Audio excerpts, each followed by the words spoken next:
Boa noite. Manchas de óleo voltam a aparecer no litoral nordestino. O material foi encontrado em praias do Rio Grande do Norte, Alagoas e também na Bahia.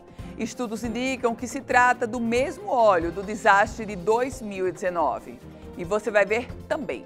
Segunda fase de testes rápidos em massa para a detecção da Covid-19 é encerrada na zona norte de Natal. Mais de 4.700 exames foram realizados até ontem, com cerca de 1.000 positivados. E ainda, Rio Grande do Norte atinge o primeiro critério para a retomada da economia ao manter a taxa de transmissibilidade abaixo de 1. Hoje é sexta-feira, 26 de junho de 2020 e o Band Cidade começa agora.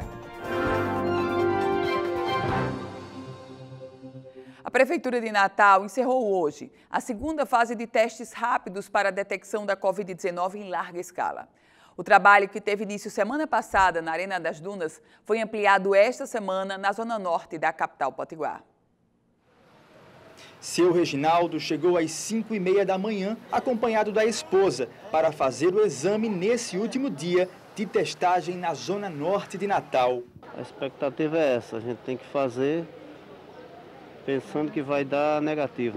O drive-thru para testes rápidos começou na terça-feira na área externa do ginásio Nélio Dias. Nos 3 primeiros dias, 4.706 testes foram realizados e 1.047 deram resultado positivo para o novo coronavírus. A semana aqui do drive do Nélio Dias, a cada dia tem nos surpreendido, a procura tem sido enorme dos usuários.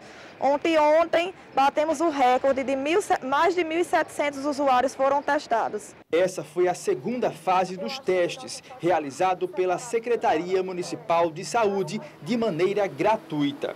A primeira etapa foi realizada na Arena das Dunas, na semana passada, com 5.121 testes feitos e 924 positivo para a Covid-19. E esses testes envolveram, inclusive, uma disputa judicial do Ministério Público com a Prefeitura do Natal. O Ministério Público que entrou com uma ação na Justiça pedindo a suspensão desses testes, sob o argumento de que eles precisavam ficar reservados para os profissionais da segurança e os profissionais que atuam na área da saúde. Foi derrotado o Ministério Público, agora esses testes continuam na terceira fase, a partir da próxima semana, nas unidades básicas de saúde da capital potiguar. Ainda sobre a Covid-19, primeiro critério para a retomada gradual foi alcançado. O governo do estado definiu 2 critérios para colocar em prática a retomada gradual da economia no Rio Grande do Norte. Segundo o decreto de isolamento social, o reinício das atividades acontecerá caso o estado tenha uma ocupação de leitos de 70% para casos da Covid-19 e seja atingida uma taxa de transmissibilidade da doença abaixo de 1. Esta última foi atingida segundo os dados revelados pela Secretaria Estadual de Saúde. Caminhamos para a reabertura planejada e programada. Tudo leva a crer, tudo nos conduz para a próxima quarta-feira, dia 1º de julho, nós retomarmos gradualmente as atividades econômicas. Há uma grande expectativa sobre isso, pelo aspecto que nós temos hoje de um alto índice de desemprego e das empresas já sem capital de giro para sobreviverem a portas fechadas. Nesse contexto, obviamente, há uma pressão muito grande das federações de classes produtivas para a reabertura no dia 1º de julho. Temos aí a taxa de transmissibilidade em 0,7. Agora, claro, que a ocupação dos leitos de UTI superando os 90% muito nos preocupa. Manchas de óleo voltaram a aparecer no litoral sul do Rio Grande do Norte. Esse óleo foi encontrado na praia de Barra de Tabatinga, no município de Nísia Floresta. O material foi recolhido para análise. 22 quilos de óleo foram coletados na praia de Tabatinga. As manchas foram descobertas pelo Comando Unificado de Incidentes do Rio Grande do Norte, criado no ano passado para monitorar as praias atingidas pelos resíduos de petróleo. Uma equipe de inspeção da Marinha esteve na praia e coletou material, que será analisado no Instituto de Estudos do Mar Almirante Paulo Moreira, no Rio de Janeiro. Foram encontradas essas pelotas que têm uma grande semelhança com os resíduos de óleo que foram encontrados no ano de 2019 em todo o litoral do Nordeste e parte do Sudeste do Brasil. A gente só pode afirmar se esse é o mesmo material quando as amostras forem enviadas para análise.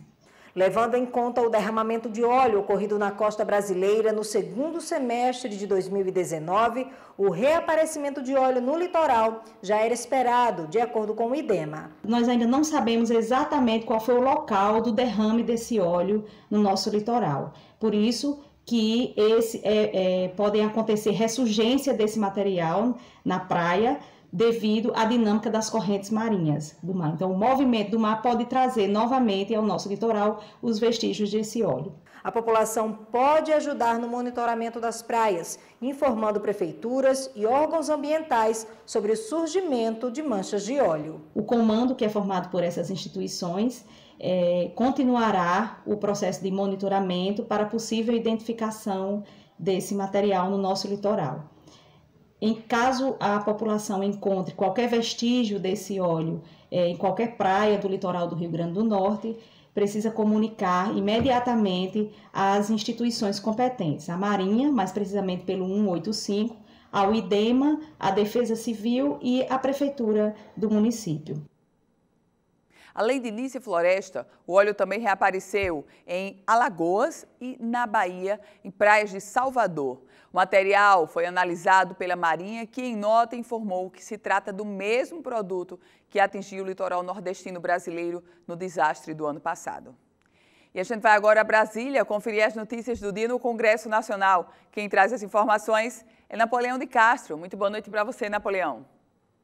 Amigos do Band Cidade, meu abraço. Voltando nesta sexta-feira com um balanço de notícias dos temas mais importantes da semana na capital brasileira. Tivemos a votação terminativa no Senado do novo marco legal do saneamento, que regula a questão do saneamento e também de abastecimento d'água em todo o país. O projeto, aprovado em 2 turnos no Senado, depois de ter sido aprovado na Câmara, vai agora para a sanção presidencial. E tem prazos. Até 2033, o país tem que atingir 90% de residências atendidas por saneamento e 99% através do abastecimento d'água. A medida também põe fim aos lixões abertos das prefeituras municipais de todo o país até 31 de dezembro deste ano. E o projeto de combate à fake news, que seria votado nesta quinta-feira no Senado da República, no entendimento entre os líderes, a matéria ficou para ser apreciada na próxima terça-feira. O presidente Jair Bolsonaro, nas suas redes sociais, em programação ontem à noite, anunciou a ampliação do auxílio emergencial em 3 novas parcelas, R$ 500, R$ 400 e R$ 300. Resta saber qual será o posicionamento do Congresso Nacional em relação a esse tema. Por falar em auxílio emergencial, amanhã será acreditada a 3ª parcela para os que estão inscritos no programa em todo o país.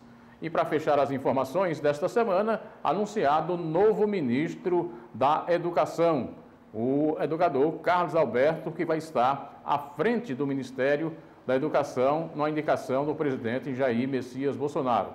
Ele já esteve à frente do Fundo Nacional de Desenvolvimento da Educação, é ligado à área e disse que sua prioridade são as questões técnicas para o trabalho no Ministério. As principais informações nesta sexta-feira de notícias, um balanço para o nosso telespectador do Band Cidade, Napoleão de Castro, com as informações da capital brasileira. Obrigada, Napoleão. Terceiro ministro, né, Napoleão? Terceiro ministro da Educação do governo do presidente Jair Bolsonaro, que chega aí a uma média de um ministro da Educação a cada período de menos de um ano. Um outro aspecto, e aí a semana termina, mas com uma dúvida sobre a questão das eleições, do adiamento das eleições. A matéria passou no Senado, mas ainda não caminhou na Câmara dos Deputados. Por uma manobra do Centrão, o Centrão Progressistas, PSD, MDB, o Centrão que tem todo interesse em manter a eleição no dia 4 de outubro. E por um motivo muito simples, o Centrão tem vários prefeitos em cargos, ou melhor, em cidades estratégicas do país. Nesse contexto, o Centrão acredita que manter a eleição em outubro seria mais fácil a reeleição de quem está no cargo. Essa é a manobra, agora é saber se o Centrão ganha na tese ou se de fato a eleição vai ser como foi aprovada lá no Senado Federal. Vai ser no dia 15 de novembro, o primeiro turno. O governo de Alagoas realizou na manhã de hoje uma entrevista coletiva para explicar como vai funcionar a análise matriz de risco que vai nortear toda a abertura da economia no estado alagoano. Essa matriz de risco apresentada pelo governo do estado vai delinear as fases de abertura da economia aqui em Alagoas. Na última semana, ao renovar o decreto, eu disse que até o final dessa semana apresentaríamos a matriz de risco que passaria a analisar, a verificar quais são as possibilidades do distanciamento social controlado, abrir o caminho para a ida do estado de Alagoas para um novo normal, que eu tenho dito que espero que seja melhor que o normal do passado, mas construído por todos nós. E isso precisa ser dinâmico, porque nós estamos vivendo uma pandemia, e numa pandemia a gente pode estar vencendo a pandemia, como eu acredito é o que está acontecendo em Alagoas até agora, mas isso pode mudar pelo comportamento da doença, com alguns repiques, semanas de piora, e com essas semanas de piora nós vamos ter que convocar novamente a sociedade, fazer um diálogo franco, aberto, transparente e dizer o que está acontecendo, porque a gente só sairá juntos dessa pandemia, sozinho ninguém sai, sociedade sozinha, a imprensa sozinha, os poderes judiciário, legislativo, executivo sozinhos, ninguém sai sozinho. É uma integração de esforços para que a gente possa sair dessa pandemia. Cada uma das fases vai ser implantada de acordo com a análise semanal dos indicadores. O governo vai ver em cada semana o número de mortes, a taxa de ocupação de leitos, para determinar que fase é que vai ser implantada. Técnicos da infectologia, da medicina, da ciência, vão fazer uma avaliação do que significa aquilo. Por exemplo, vamos dizer que a gente tenha mortes, óbitos no amarelo, mas a gente tem UTI e tem leito clínico. Então, o Estado está cumprindo o seu papel de oferecer chance das pessoas sobreviverem. Esse é um cenário. Não tem UTI, é um cenário mais grave. Está crescendo a taxa de letalidade ao mesmo tempo que cresce o número de óbitos, e não tem UTI, é um cenário mais grave. Então, os técnicos da Secretaria de Saúde, junto com o governo, vão fazer análises semanais, foi isso que o secretário Alexandre quis dizer, do que está acontecendo do ponto de vista científico com a pandemia em nosso estado. E a partir daí nós vamos tomar decisões. Decisões claras, decisões transparentes, com discussões como essa que nós estamos fazendo, afinal de contas, não há outro caminho. Cada uma das fases vai ser implantada regionalmente. Agora, o estado inteiro ainda está na fase vermelha, que é quando as medidas sanitárias são seguidas e somente os serviços essenciais funcionam. Isabela Padilha para a Band Nordeste. No próximo bloco, eu recebo para uma entrevista via Skype o advogado Pedro Mota, especialista em direito de propriedade intelectual. O Band Cidade volta já. De volta com o Band Cidade. E a gente conversa agora via Skype, a gente faz uma entrevista com o advogado Pedro Mota. Ele que é especialista em direito de propriedade e nós vamos falar sobre um selo que ganhou os bordados de Caicó, o selo de identificação geográfica. Doutor Pedro Mota, muito boa noite e seja bem-vindo. Boa noite, Ana. Agradeço pelo convite para discutir um tema tão importante e fico à disposição para contribuir para esse debate. Doutor Pedro Mota, o que é o selo de identificação geográfica que foi recebido agora pelos bordados de Caicó? Ana, a indicação geográfica é uma proteção dada a produtos tradicionais, seja pela conexão que ele tem com a região específica, ou seja, porque as características daquela região permitem a concessão desse selo de autenticidade. Com a indicação geográfica do bordado de Caicó, somente os produtores locais, que foram abarcados por essa região, poderão utilizar do nome e do selo de autenticidade. Ou seja, isso quer dizer que, digamos, um bordado de Fortaleza, que normalmente coloca bordado de Caicó, aquele empresário, aquele microempresário, ele está passível de ser processado porque não tem o selo, obviamente, e não foi produzido em Caicó. É isso, doutor Pedro? Com o selo de identificação, somente os produtores de Caicó, na verdade, da região que foi abarcada pelo processo, poderão gozar desse nome. Os outros produtores, eles não podem usar isso como marca, eles não podem usar isso na exploração comercial do bordado de Caicó. Com o processo todo, Ana, ele foi gerido pelo Instituto Nacional da Propriedade Industrial, né, o INPI, e a lei federal que regula todo esse processo é a Lei 9279 de 1996, a Lei de Propriedade Industrial. E no processo administrativo, a entidade que ajudou a levar tudo isso lá no Seridó foi o CRACAS, o Comitê Regional das Associações e Cooperativas Artesanais do Seridó. Então, no processo administrativo, eles levaram a origem histórica do bordado de Caicó, a importância do bordado, né, para o mercado seridoense e delimitaram a área geográfica que aquele bordado poderia gozar dessa proteção. Nessa área inclui os municípios de Caicó, Timbaúba dos Batistas, São Fernando, Serra Negra do Norte, Acari, São João do Sabugi, Jardim, Cruzeta, São José do Seridó, Jucurutu e Ouro Branco. Esse tipo de selo, selo de identificação geográfica, isso é algo raro no Brasil, doutor Pedro? Isso é comum? E, assim, é um processo demorado? É um processo rápido? Isso é curioso, Ana.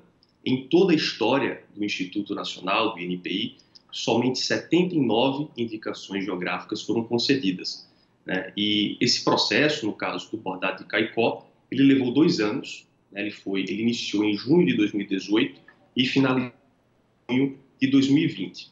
Né? E isso é curioso porque o mercado, o valor que agrega a esse mercado através das indicações geográficas é muito grande.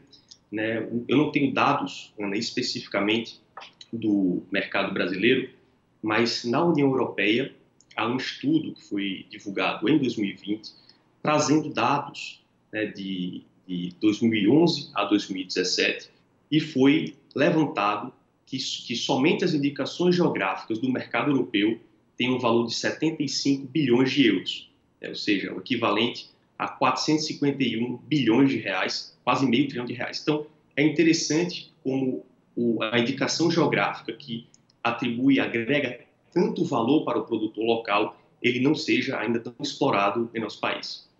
Doutor Pedro, esse selo de identificação geográfica é semelhante, por exemplo, ao chamado champanhe, que o espumante só pode ser chamado champanhe quando foi produzido na região da Champagne, na França. É algo semelhante ao que a gente vive agora com o bordado de Caicó?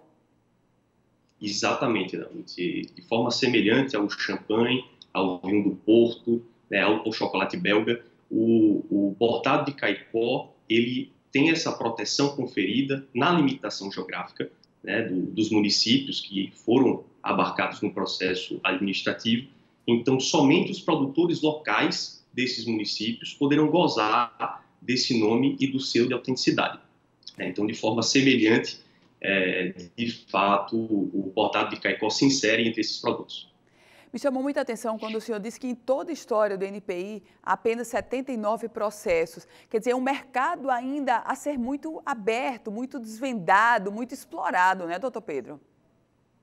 É verdade, Ana. E no Rio Grande do Norte, até 3 dias atrás, quando foi concedido a indicação geográfica para o bordado de Caicó, somente o melão de Mossoró tinha essa distinção.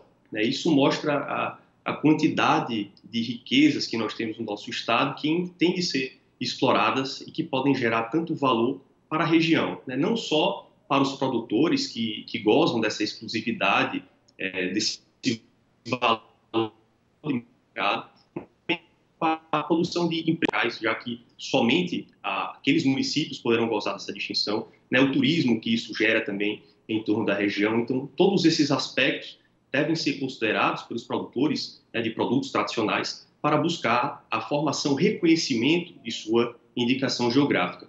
Isso é muito importante, Ana, destacar um ponto, que o INPI ele não cria indicações geográficas, ele reconhece. Então, é um produto que já tem que ter uma fama, uma notoriedade, né, características próprias e específicas para que essa concessão seja realizada pelo INPI.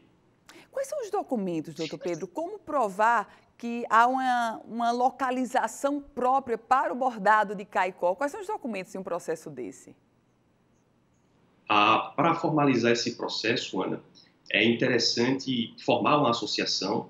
Isso é feito através de entidades associativas. No caso do bordado de Caicó foi o CRACAS. Ele junta todos os produtores, né, para reunir essas informações. Então, reunir a tradição que aquele mercado possui na região, reunir a importância daquele mercado para a região que vai ser concedida essa proteção, as especificidades do produto, todas as características. No caso do bordado de Caicó, no processo administrativo, é até mesmo mencionado o fator histórico do quando os colonizadores portugueses chegaram na região do Seridó, da Ilha da Madeira. Então, todos esses aspectos da tradição, do valor de mercado, das características próprias, eles são levados em consideração para levar ao INPI e reconhecer a indicação geográfica.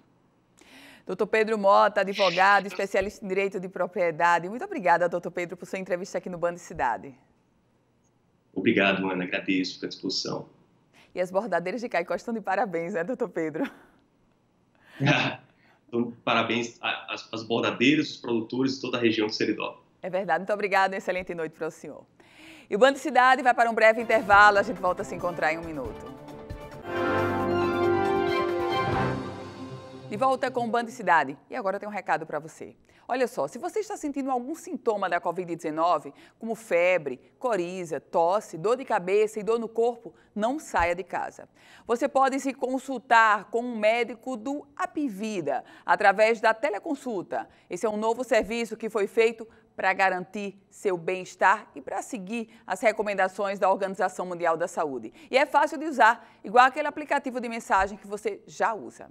Apontando a câmera do seu celular para esse QR Code aqui, você vai ter um vídeo explicando todo o passo a passo.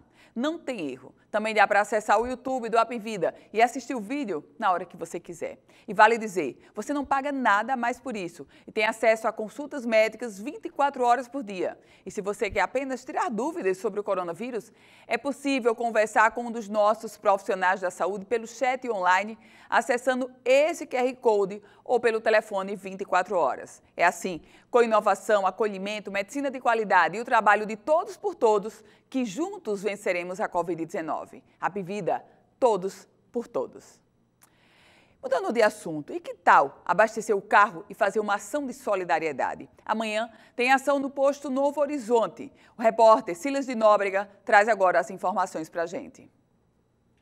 A rede composta pelos postos Novo Horizonte Sul, Novo Horizonte Norte e o posto Vitória, localizado em São José de Mipibu, está destinando R$ 30 em dinheiro a cada 1.000 litros de combustível abastecido em alguns dos postos. Essa é uma ação social em combate à pandemia do novo coronavírus aqui no Rio Grande do Norte. Aqui ao meu lado, Antônio Salles, gerente da rede de postos Novo Horizonte. Antônio, vamos falar um pouquinho sobre essa ação social que já começou, já tem um tempo, né? Eu queria que você falasse um pouquinho sobre essa ação e desde quando vocês estão trabalhando em cima dessas doações. A nossa campanha, ela iniciou no mês de maio, ela foi válida pelo mês de maio e o mês de junho, sempre aos sábados. E nós fizemos a renovação dessa campanha pela importância que ela tem, pelo que ela significa junto à Cruz Vermelha e junto à sociedade. Então nós renovamos pelo mês de julho e o mês de agosto.